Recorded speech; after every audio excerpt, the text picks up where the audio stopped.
And now, ladies and gentlemen, right to your hosts of Down the Garden Path, Joanne Shaw and Matthew Dressing.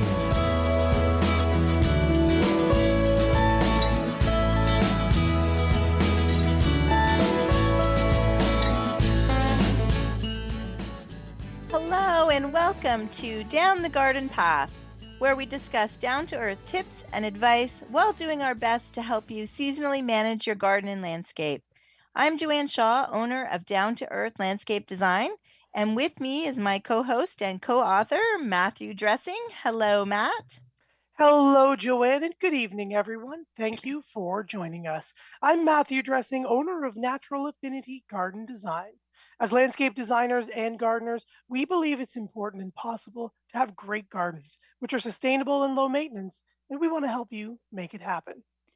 That's right. And tonight, the last Monday in November, we are wrapping up Author Month with the Mocha Gardener, Ashlie Thomas, and a look at her new book, How to Become a Gardener. In it, Ashlie teaches us how we can empower ourselves by creating food security at home.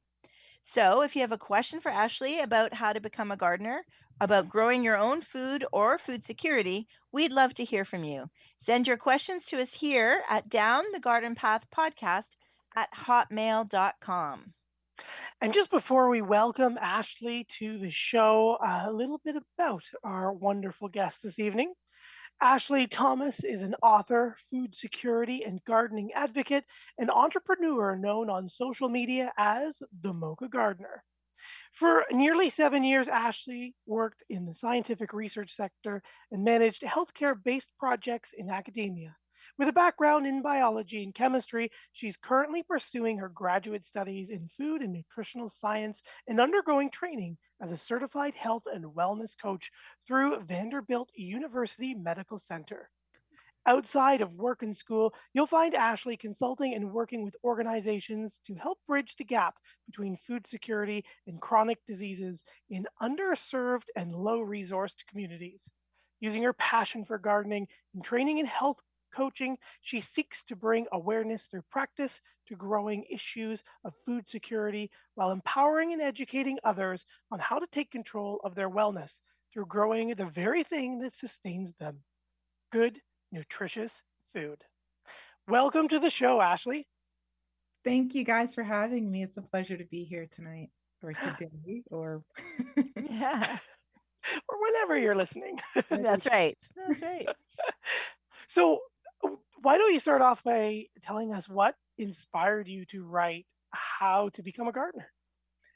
That's a really great question, and one that I had to think about when I first began. I thought about all of the gardening resources that were available to all of us out here that's Hmm. gardening and interested in even cultivating the green life around us. And I said, before we dive into all of these tips, I think it would be really cool to understand how to even become this person that cultivates these things. What does it even mean to be a gardener? Because as you embark upon this journey, there's so much to learn, and it's so much deeper than just putting seeds into the ground and watching the green life grow up. There's a transformation that takes place in you, and it's almost like a purpose driven Hmm. transformation. So that's Yes. that's the inspiration. Wow, that's great. And then growing food specifically as well as your focus. Yes. So I am particularly interested in the good stuff, which is Mhm. the foods that we eat. I mean, who doesn't like food? We all need it. We all need it to survive. And more so, the quality of foods that we eat helps us to thrive. So Mm, I was interested in getting access to those things, the stuff that we okay, needed to thrive. okay. And did you start small on your own? Like, did you start, as a landscape designer, my clients, want to start and they want to start in containers, they want to, or did you like go all in? So from Instagram, I will let you know that social media has a way of showing you that I started big, but I love Okay. telling this story because I did not, in fact, start my little growing journey through the garden that you see on social media. I Oh. actually started in a little studio. My husband made this little bench and he brought home some seeds and a few tiny little containers for me to grow herbs on our windowsill sill when we moved here to North Carolina. And that is what I like to tell people. That is what started this Ah. growing desire of me becoming a gardener because I started with just these little pots and a little bit of culinary herbs. Of course, I put too many seeds in these pots, and and it didn't get a lot of sun. And Yeah. that was part of the process, and that's where I began. Mhm. Wow. So you in the book you talk about this process, this journey to becoming a gardener, Yeah. and that it's more than just planting seeds and putting stuff out there. So tell us more. What does that journey look like? Because I think a lot of us see these big, beautiful gardens and this wonderful food we can grow, but I think some people just get overwhelmed or they think that it can happen right overnight. And Right. It's that instant gratification, right? yeah, Mhm. And see, the thing about gardening that I have found, because I'm going to speak for myself and maybe some others Mhm. that this probably resonates with as well. But gardening teaches you to pace yourself, to be gentle with your progress, not just with growing a garden, but with anything you embark on in life. And Mhm. so, kind of this act of becoming a gardener really helps us to understand how do I become this person that is just a bit more cognizant about the life around me, but also what it takes to actually sustain and cultivate and grow the life around me and also the life within myself. Mhm. So, I think as a gardener, we think that, like I said, it's so overwhelming to imagine like, oh my gosh, I got to learn all of these things to maintain all of these plants. But it starts with your why. Why are you doing this in the first Mhm. place? And Mhm. when I thought about just the act of, starting a garden, that that should be the first question we ask. What is the reason for us doing this to begin with? And that is Mhm. the driving force. Okay. Yeah. And I think it's gardens certainly teach us too. When I think about like we have to not only learn about the plants, but then we have to deal with the weather, whatever the weather throws at us, Yeah. right? And I know I forget how you worded it, because even insects, there will be valleys and trials. Oh my gosh. You know what I mean? Ashley, that's an understatement, right? It depends on where you are in the world, but there's always challenges, insects and things like that, right? Yes. And it's in those challenges, like, even planning a garden. Mhm. What works for someone may not work for someone else. And so sometimes with this instant gratification, we think, oh, I can replicate that exact same thing that so and so has. But that might not necessarily work for you and your climate or you and your space or Mhm. whatever it may be, or maybe even just your time limitations. So I feel like the challenges and the trials are what teaches us a lot about ourselves and also everything in our environment, because it's the pests that we see that we also start to understand a bit more about the ecosystem and how everything's Mhm. working there. Mhm. yeah. What have you learned as far as like to not give up, like because I'm sure you went through those challenges, right? You talk about it in the book. What do you say to people who, have started and then, the cucumber beetle ate all their cucumbers and that, I mean, they kind of lose, because I find it challenging as a primarily ornamental gardener, and I've tried with other vegetables and stuff.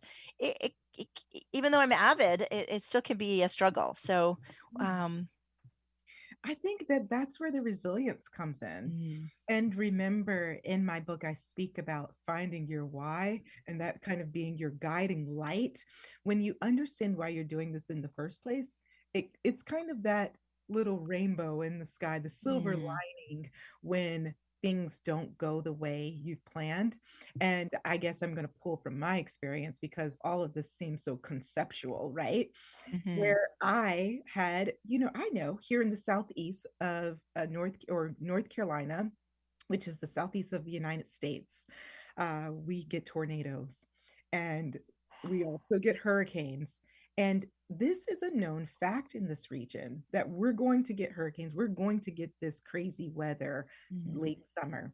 And it's really up to Mother Nature if my garden is going to Ah. withstand or not. But there was one year where we did have a hurricane and it took out all of my tomatoes. And and all Mm. of you know who are listening, tomatoes take a long time to ripen. Yes. Yes. You're doing so much to protect them, but it took out those tomatoes. And it was in that you begin to appreciate kind of the cycle of life Mm.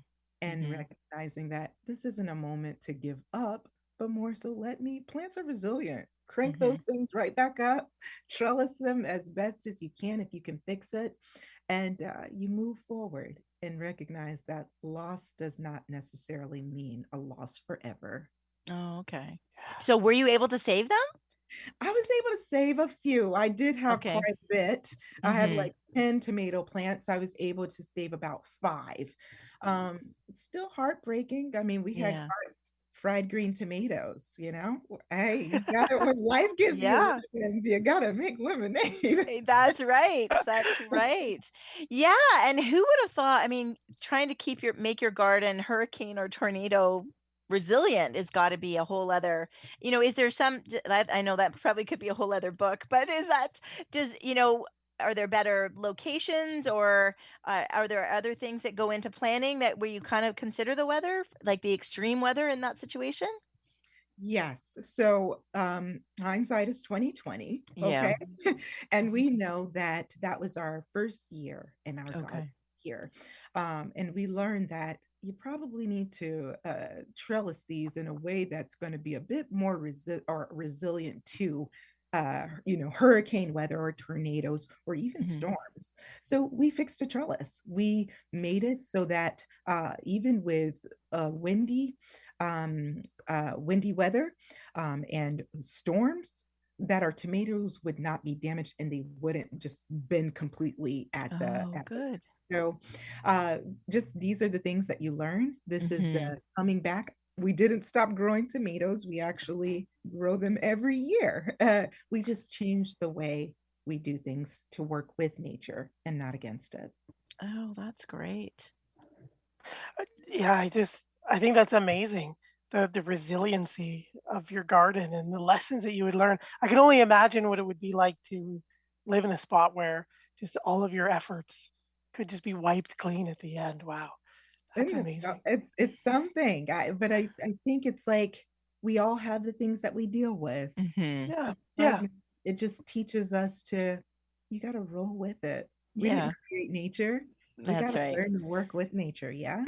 Yeah, and Matt, we've had some, like late season, like ice storms and things like, like those rainstorms that turned into hail. And depending on where you were in the GTA, you got your plants, baby plants were damaged. Our stuff tends to happen, I think, a bit more in the beginning of our season, you know, yeah. than We get than that early than when they've snow. got but if you started your seeds from scratch and then you've got them to that point, that's almost just as bad, right? Yeah. So do you start everything by seed? So we were starting everything by seed, the first, the second, yeah, pretty much 97%. I know that's Ooh. so random. 97% of our garden, pretty much 97% of our garden is started from seed. The reason why I left that 30% is because we did not start our fruit trees from seed. Right. Mm. Of course. Oh, okay. Yeah. Yes. So, but everything that you see growing in the garden beds, yes, I started, in different greenhouses that we've had over the years. You guys see this a 12 by 12 greenhouse now, but at one time I had like a 2 by 2 Mhm. greenhouse. And that was our first year, but it was incredible because we were still able to produce year round using just that small space. Wow, that's That's great. amazing. Catherine, just as you said it, I think you answered Catherine's question. She writes in, "Hello, Joanne and Matt. Does your guest use a greenhouse? And what does she think of that type of growing? Thank you." Yes, I feel like Catherine, you and I were on the same wavelength just now. Yes, we do. And we expanded our greenhouse to a larger size because we were growing intensively. And I had things that I wanted to bring inside of that space when the temperatures drop during the winter time. Um, I love it. It's not anything too crazy, but it works for us. And we typically just bring in some type of heater during the colder months to keep everything nice, insulated, warm inside to keep that nice greenhouse effect. So Okay. yes, we are using a greenhouse, and we've been using a greenhouse to start our seeds for each season. Okay. I love how, just thinking about what you were saying about the journey and what works for us, right? It's everybody's on their own Mhm. individual path and their own individual journey. That's Yeah. wonderful. In the book, you mention the history of food to table. Mhm. Tell us more about that. What is the history? Tell us more about that history. Yes. So if you, for anyone that's listening, my book is very, I like to think that I'm walking with you or taking you through my garden. And the reason being is because it helps us to visualize, like, what does all of this mean? Like, what does this space, this garden mean? And I really wanted to understand, and to help others to understand the history behind what we're seeing kind of boom Hmm. now, which is, everyone's garden to table, food to table, or farm to table. Farm to table, And yeah. where does that come from? And so these are things that we may have heard in passing, but to kind of hear it's almost like honoring systems and concepts that preceded us, and really just giving honor to that resilience back then that we're just bringing on forward into, the future, and to our present and into our future. So the history of garden to table or farm to table, I speak about really just how uh, there's a lot of empowerment, and there's this kind of act of defiance where people wanted to really reclaim something, and that was access to food where there was no access. And so this is, I bring in kind of the story of World War I, World War II, and Hmm. how we have seen kind of the cycle of humans gravitating back to the land to get what we need. And Hmm. even during times of triumph and tribulation, we've always found ourselves able to cultivate what we need and grow community. So there you saw the victory gardens coming Hmm. about. You saw Yeah. communities coming together to grow food for soldiers abroad, and even for those in their own community, because there were food rations. So I think, hearing the history of how this began, it speaks to, hey, they were resilient. We come from a resilient people, Yeah, we do. and this today we can still be that empowered, resilient people, growing food and creating our own food security right here at home. Yeah, that is so true. I mean, and I think about like the whole analogy with the victory gardens. I kind of think of like during COVID, Mhm. how it also made everybody kind of go back to the land and go back to their what could they do, what could they share with their neighbors? What could they grow to share with their neighbors? We can never eat all the zucchini that we grow ever, right? So it meant that you could, create something and share it with others. And yeah, it was very reminiscent of back in those times, harsher times for sure, right? Yeah, Because we were still all in a nice house with, no bombing going on and heat and internet and all of that. So it's not an exact comparison, but right. right. Right. And it's not, but at the same time, it's kind of like, you know, why do we need to be in wartime to Mm, create victory gardens to get to that level of food security? Why do we have to do it in an act of, that we've got to overcome? No, I think that we can be proactive and start mm, to incorporate this into our day to day.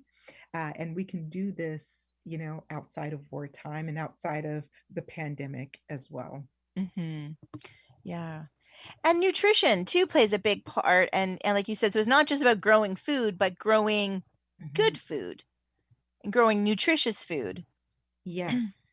So I speak about that because the conversation of food security, and I know, when we think about that, I really devoted like an entire chapter to defining food security and what that conversation means, what all of the terminology in that domain, what that means.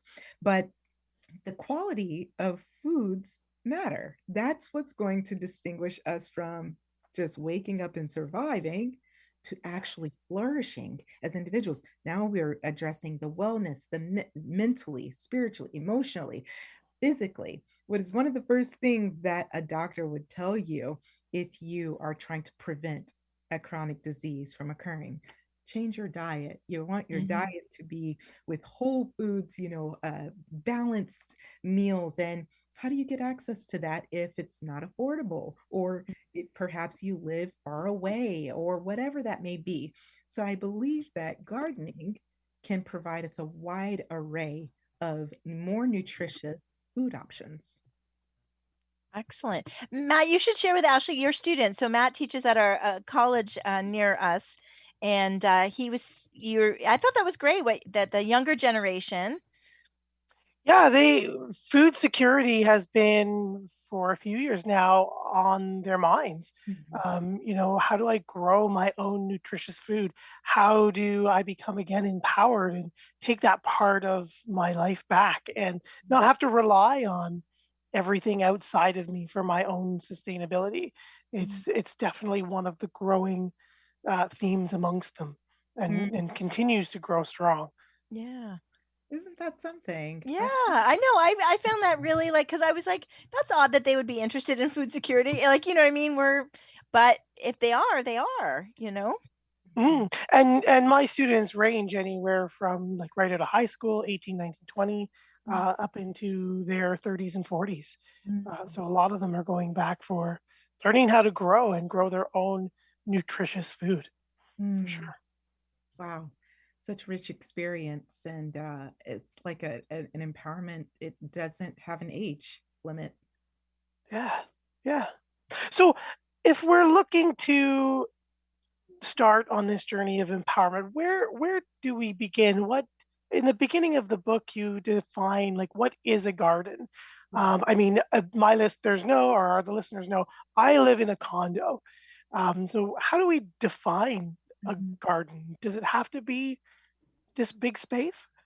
So yeah, you guys are. It's so funny because I know that I've intricately kind of brought or introduced so many of these concepts in the book, but sometimes when we think about a garden, we think, oh, I've got to grow massive amounts of food on acres and acres of land. And no, that's not so. A garden is not just limited to a food or an edible garden. It can be an ornamental garden. It can be, just a pollinator garden. It could be a thematic garden.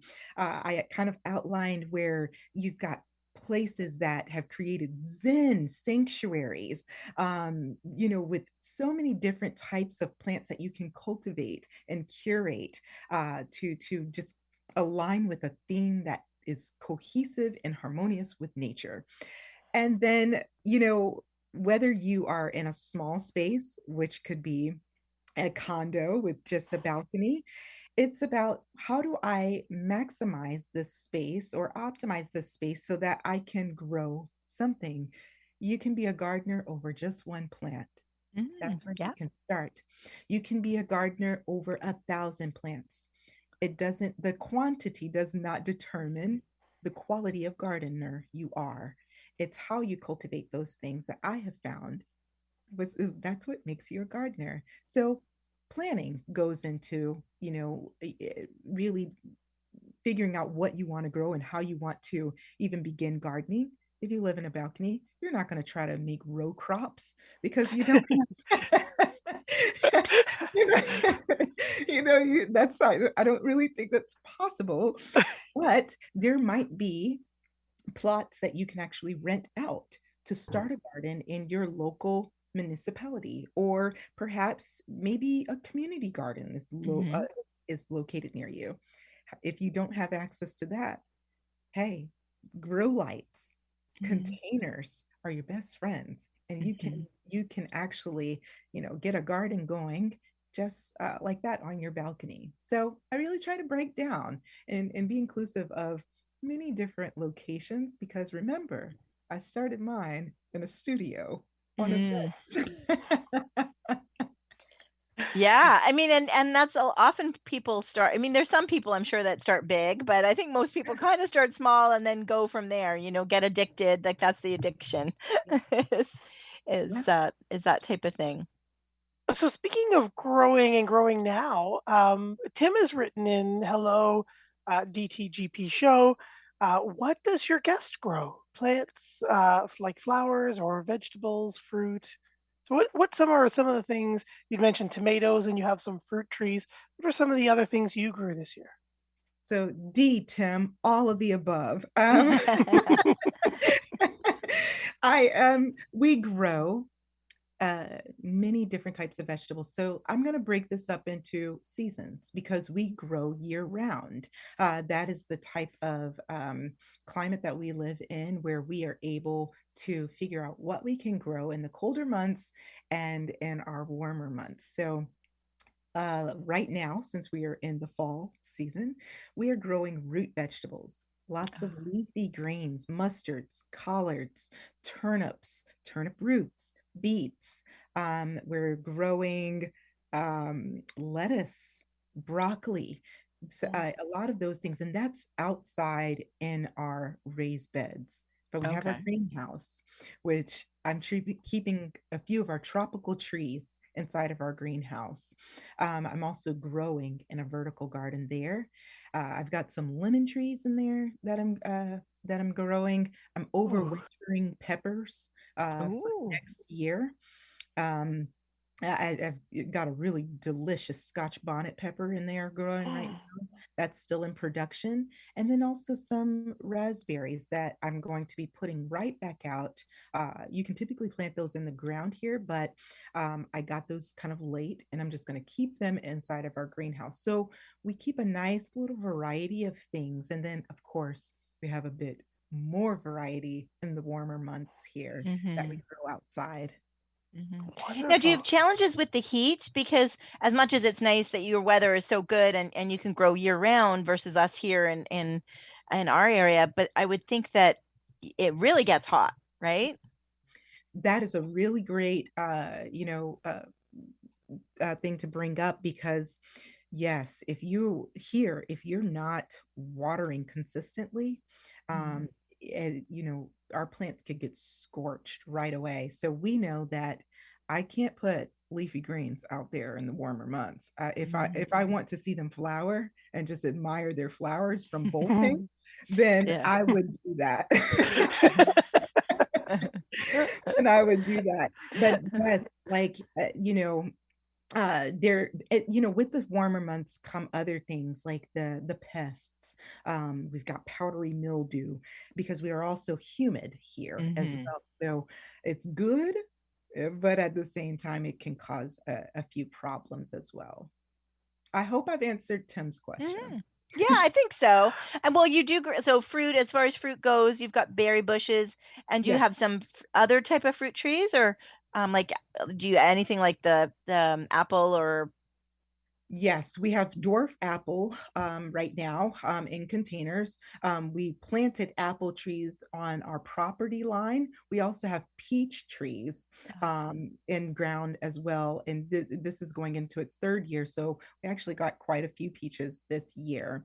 We have blueberry bushes, blackberry bushes, raspberries. And I think pretty sure I'm missing stuff. Of course, some other, lemon citrus things in the greenhouse. And we keep those in the greenhouse kind of year round. But Mhm. Of course, we grew watermelons because we're in the south of the That's United right. States. That's Yes. what we got to do. Yeah. Yeah. Yeah, for sure. So that, and well, they take up space too, though. So, Yes. right? Very much so. So typically we put the watermelons in the back so that they can run off outside of the garden. And we have a nice space that we've been cultivating over the past couple of years to actually grow them in ground and just let them do their thing Okay. Nice. outside of that space. Oh, so how big overall is your garden? If do you have Yeah. like a square foot or? Yes. So um it's so interesting because I've got the she shed, the greenhouse, our chicken coop all within the same vicinity. Okay. And the she shed is growing our tropical plants. And the greenhouse is growing stuff, and the chickens are growing chickens. And eggs, and they're Yes, hatching eggs, eggs, and they're there growing you eggs. go. Exactly. So I would say that we are growing on about 2,500 square feet of Okay. space, or operating. Growing would be maybe 1,000, but Okay. just the garden would consist of about 2,500 square feet. Wow, that's great. That's amazing. Yeah, you've got the growing, but you've also got all those like the chickens, all those other pieces of the puzzle that cycle that really Yeah, builds and encourages that ecosystem to yeah, produce that rich, healthy food. That's yeah, wonderful. yeah. Just as we reach the bottom of the hour, I'm going to jump in and give Ashley a moment as I say thank you for joining us here live on Reality Radio 101, as well as if you're in the car or at home listening to the downloaded podcast. I'm Matthew Dressing here with my co host and co author, Joanne Shaw, and you're listening to Down the Garden Path. Joanne and I enjoy hosting Down the Garden Path each week, bringing you interesting and relevant topics to help you achieve a great garden. We learn right along with you from our research and from the guests that join us here on the show, such as the Mocha Gardener, Ashlie Thomas, while we talk about her brand new book, How to Become a Gardener, Find Empowerment in Creating Your Own Food Security.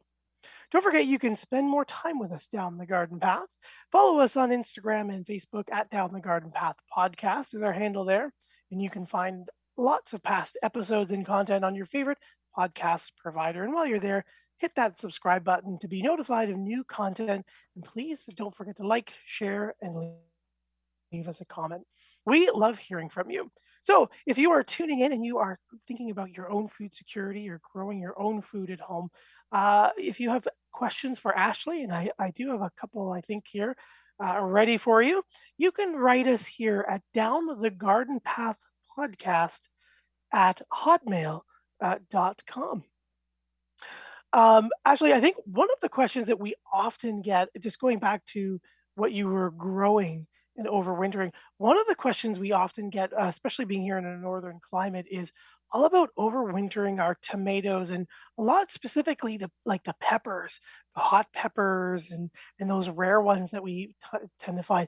Can you talk to a little bit of maybe about your process and is there anything special we need to do to keep them to overwinter? Yes. So I am actually going to say, because I'm still learning how to become an expert on overwintering.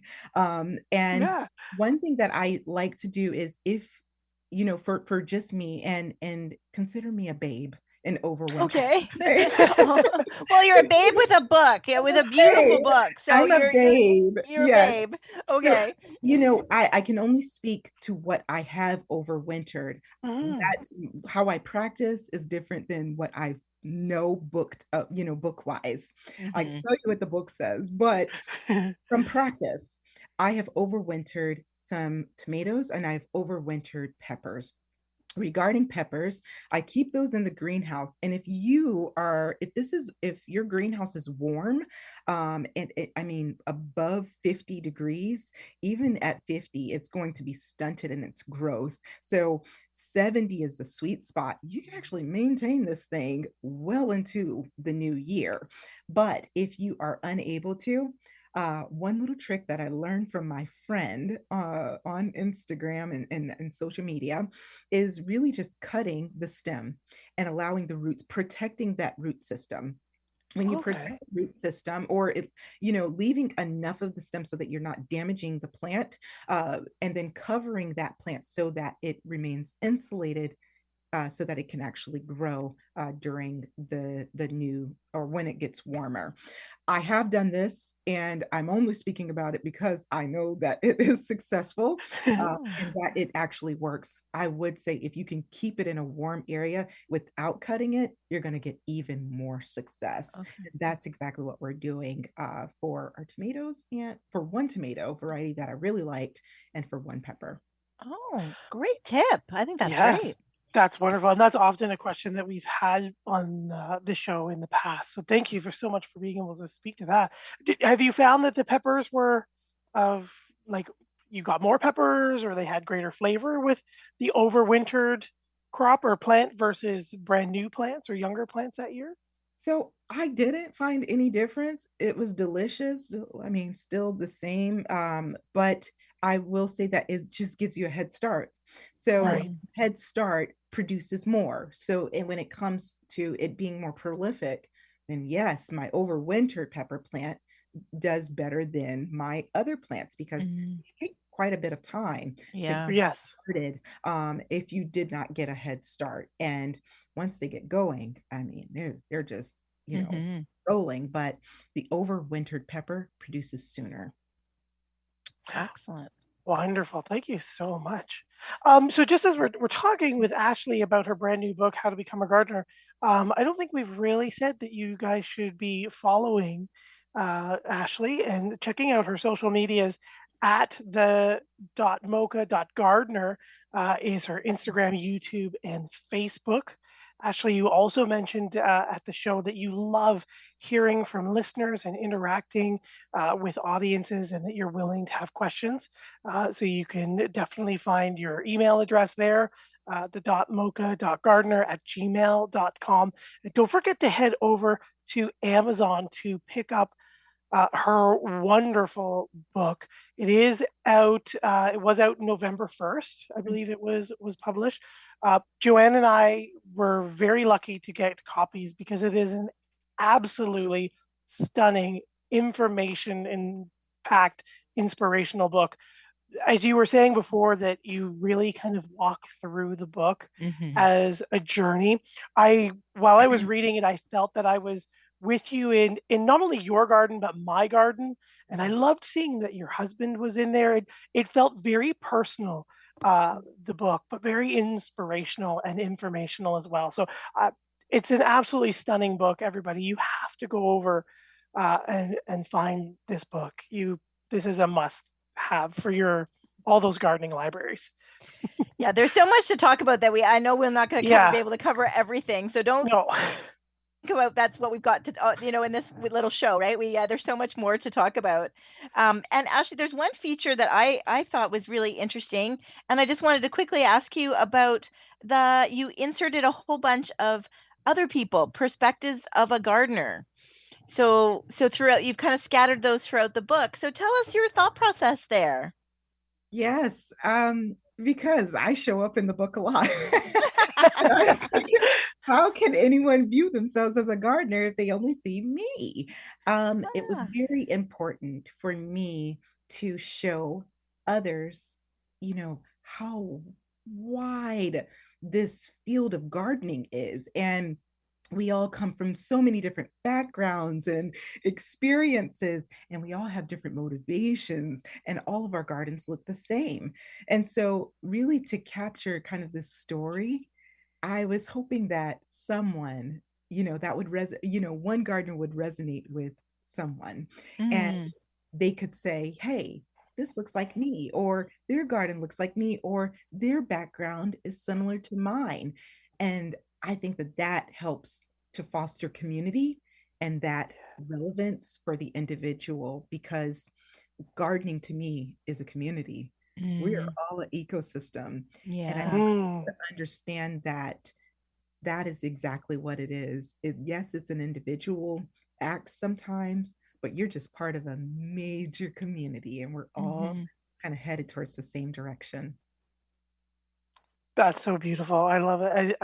Yeah, It's such a great sentiment. And you do feel that as you go through all the different perspectives of a gardener. I found one that reminded me of my sister, and Mhm. she's kind of in the same spot or has this very similar journey. So it was just very exciting to, again, another way to really relate to the book. Yeah, Is wonderful. thank you. Um, Tim has written it, sorry, Monique has written in. Mhm. This is a good Monique, question, actually. I've seen it too. yeah, very good question. So Monique has written in, hello, what does Ashley think about using pesticides on our food supply? Up Mm. here in Canada, our federal government is banning a lot of them, and the farmers are complaining about the crops that are being ruined by insects, etc. That is why our fruit veggies prices are going through the roof. The farmers here use them very carefully and do not do anything to injure the environment on purpose. We Mhm. need them to keep our crops in a manageable control price wise. What are your thoughts on that?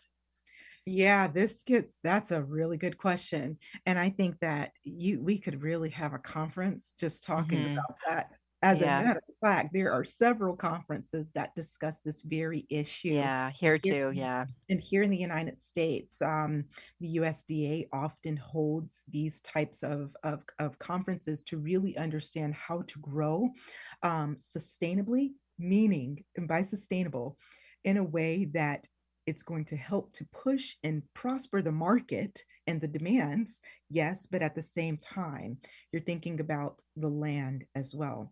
How Mhm. do we balance, taking care of the land that has to grow the food long term? And at the same time, how do we meet the demands so that it's not affecting or hurting or causing a burden on the people? It's a very tough decision. But when it Mhm. comes to the home garden, because what I've learned is that I can't solve all of the problems. Mhm. Unfortunately, I would love to. Yeah. I would love to be a part of a solution to everything, but that's just not going to happen. Mhm. And so unfortunately, and we all want to address this issue. But I'm thankful for the experts that are out there that are actively working on what is the happy medium. What is the, how do we begin to produce products that is not necessarily going to detriment the health of our soil and the environment, but at the same time, how are we going to produce a product that's not going to cause long-term effects for us as well? Yeah. But at the same time, we still need to produce. We need our farmers, and we need to be. They have to be able to sustain their farms. So I leave that to the experts, and say, when it comes to my garden, I do the best that I can to use products that I know are not going to detriment the organisms, macro and micro, in my Mhm. space. And Okay. by detrimenting, really not causing or disrupting, the soil in terms of runoff, and also just leaving any residual, you know, harmful Yes. Yeah. harmful chemicals, because Yeah. everything is a chemical. And remember, I have a chemistry background. Everything is a chemical, but Yeah. it's making sure that I am not causing undue harm Mhm. intentionally. Okay. Is there anything specific that you can share with us, that's something you found that works? Whether it's in introducing a like a I don't want to say predator insect. What would you say, like, for ladybugs here, Matt? Like, Yeah, you something know, a beneficial insect that beneficial. Thank you. That's the better word. Like, have you experimented with beneficial insects? Garlic spray. Like, I think that is just coming here. I know it's been in the U.S. for a while, and even though it's technically a safe thing, oddly, it's been slow to come to Canada. Yeah. Yeah, so and kind of these international regulations, you just don't Hmm. know what works for your country or what not. But it's almost as if, I had it, with my background in research, I like to understand what exactly is functioning in this product that Yeah. makes it good. Because if there's something comparable that I can use, I'm going to use it. Now, with that being said, to the solutions, because remember, I don't like to just dwell in the problem or say, don't do this or don't do Hmm. that. I just don't know where people stand. I want to offer my solutions. So, an alternative, of course, my alternatives of what I use to make sure that my plant health is well and that I'm addressing pest control just in my small space. I use neem oil and castor soap, diluted, Oh. diluted very much so. I also use something called diatomaceous earth. Mm-hmm.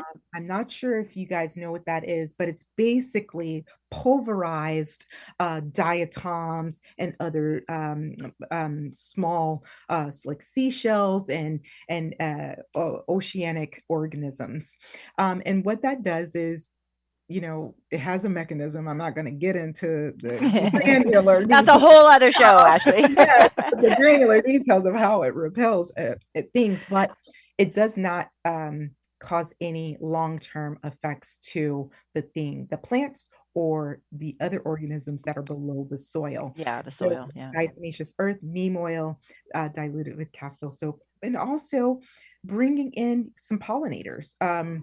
A lot of times, we've got wasps that are pollinators, but they're also kind of like these predatory species as well. And they're going to address things. So as you're bringing and thinking about how do I create harmony into this space, you'll find that things are happening that you didn't even intentionally cause to happen. I did not invite the snakes into my garden, but I've got friendly snakes that come in and address the mold issue. I've got, toads and frogs that come in and address some of the smaller pests at times. And so it's little things like that. The bats will take care of the mosquitoes, creating a habitat for them, thinking about ways to, if I'm thinking Japanese beetles, I need to address that with some neem oil or really just pluck them off if I can, because it's a smaller space. So thinking about things like that, bringing in the ladybugs to, or encouraging ladybugs to just naturally come if I can, bringing in pollinators to invite them in so that they can attack the aphids that tend to come in the warmer months.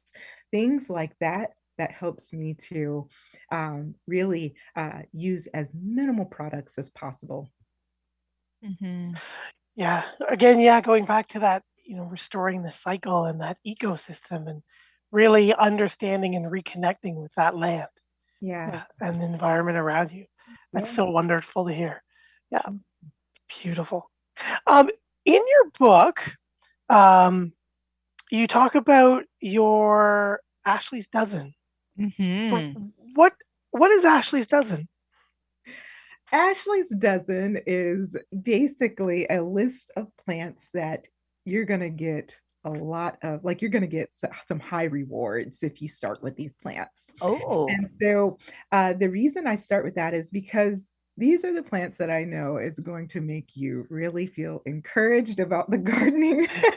You're going to feel amazing. They're going to produce prolifically, and you're going to reap the benefits many times over. So you'll see things like the tomatoes, you'll see peppers. We know that a pepper plant can make even, a gardener of just one day look like a gardener that's been gardening for 30 years. Yeah. And things like cucumbers. So really, Ashley's dozen is covering some staple items, yes. And when I say staple items, these are really food items that we eat very frequently over here. And I would even venture to say many people are pretty familiar with these products, but they're going to give you a lot of reward in a short amount of time. Okay. Yeah, I mean, I think kale, Swiss chard, not to give away all your dozen here, and beans, yeah, definitely. So that's a great idea. We couldn't figure out what they were, like, because they were varied, right? So yeah, so thank you. And I think that helps people that are new to gardening, set them up for success, right? Because you if you start with something that could be, specifically, a little trickier. Yeah. Although I'm fine with like cherry and grape tomatoes. I have less success with like the big tomatoes.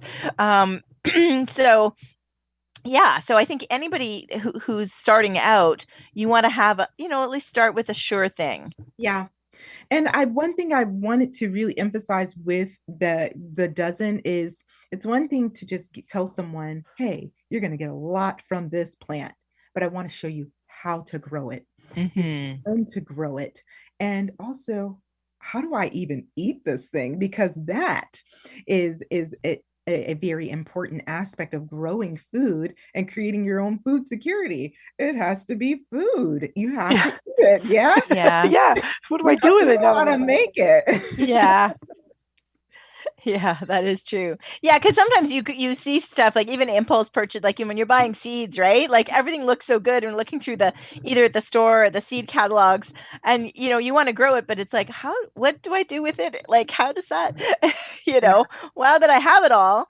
Um, And the you know. gardening will suck you in like that. You'll see it, Hmm. it looks great. It's pretty, the pictures are pretty, but then you get it growing and you're like, okay, so now what? What do I do with it? You know? Hmm. When do I harvest it? When is it ready? What is it? How do I use it in the kitchen? Yeah. Yeah. Yeah. And you do a great job at just going in and just talking about how to use them all. Yeah, Yeah. it's wonderful. Thank you. We're starting to reach the last 8 or so minutes of the show. Is there anything that you want to talk about before we go? hmm I think really just kind of giving gratitude for one for being here. Mm. And then for anyone that's listening, giving gratitude to you for listening Aw. and staying, listening to what I have to say. Um, but at the same time, I also like to, at the end of my book, I left a little treat, a little basket, because I like whenever someone leaves from my space, my garden, I like to send them home with a little basket of goodies. And so my little metaphorical basket of goodies would be if you want to start, start small. Think about, what it is that you want to do and don't be afraid to dive in. Also, connect with other gardeners. We're in a time where social media has really allowed us this opportunity to connect with people near and far.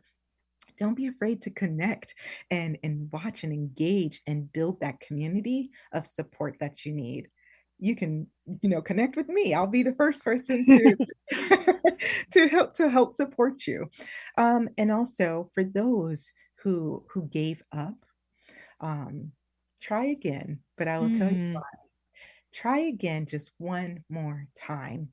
And again, start small. You don't have to dive right back in, even if you have 11 empty raised beds and you're just not feeling it. Buy a pot, buy one pot and see how you feel and take it easy from there. Because remember, as you're cultivating that garden, you're cultivating the gardener too. And that is equally important as the green life around you. Mm. Yeah, that's just so wonderful. The whole end of your book, cultivating the gardener within yourself and why it's important, and you have a beautiful that whole page about that little basket that you send home. It's absolutely beautiful. Yeah, Thank it's beautiful. So you. thank you so much. Yeah, it's what a wonderful message.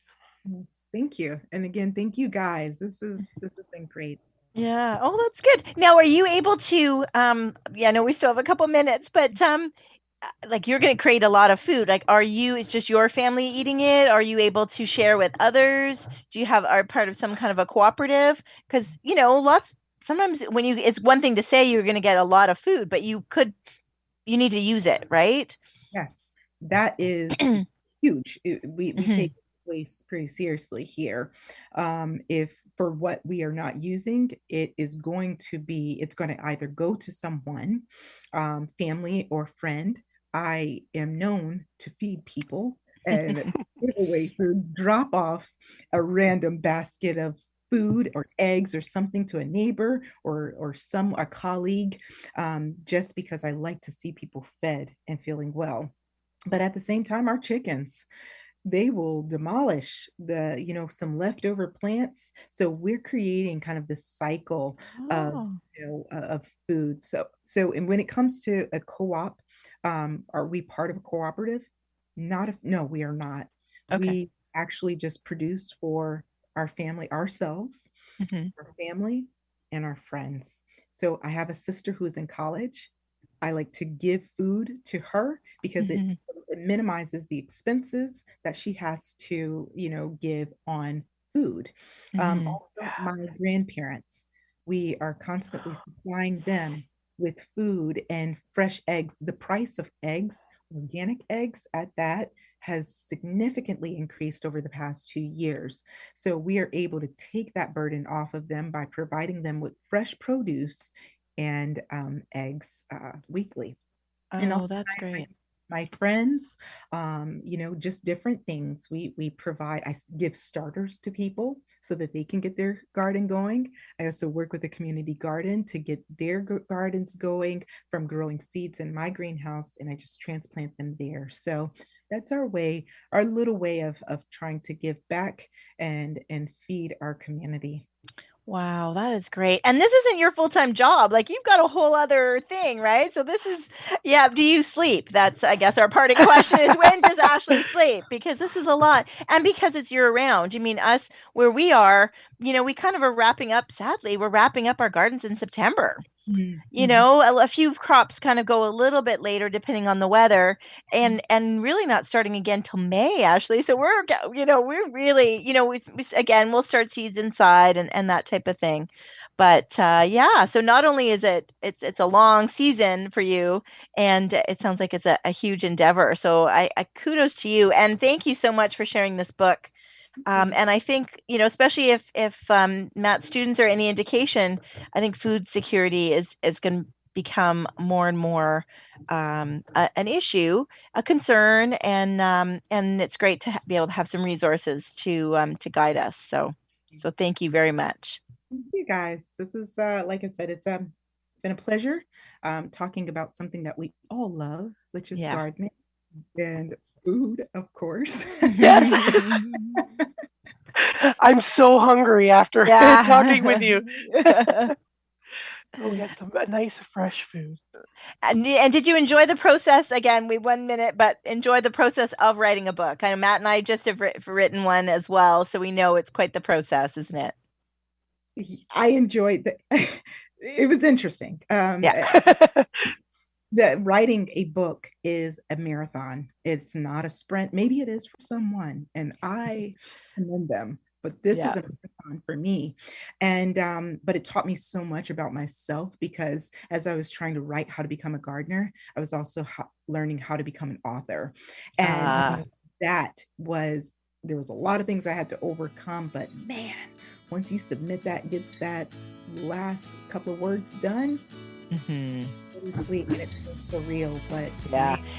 And then the book in your hands, right? So thank you so much for joining us and sharing your time with us. We really appreciate it, and we can't wait to share this with our other listeners as well. And thank you to everybody who's been listening live and enjoying Ashley and learning more about her book.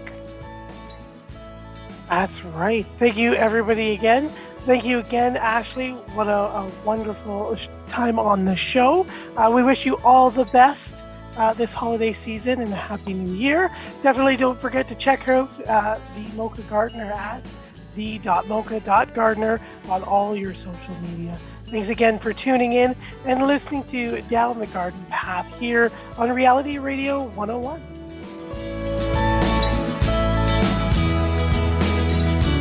Thank you for listening to Down the Garden Path with your hosts, Joanne Shaw and Matthew Dressing, right here on Reality Radio 101.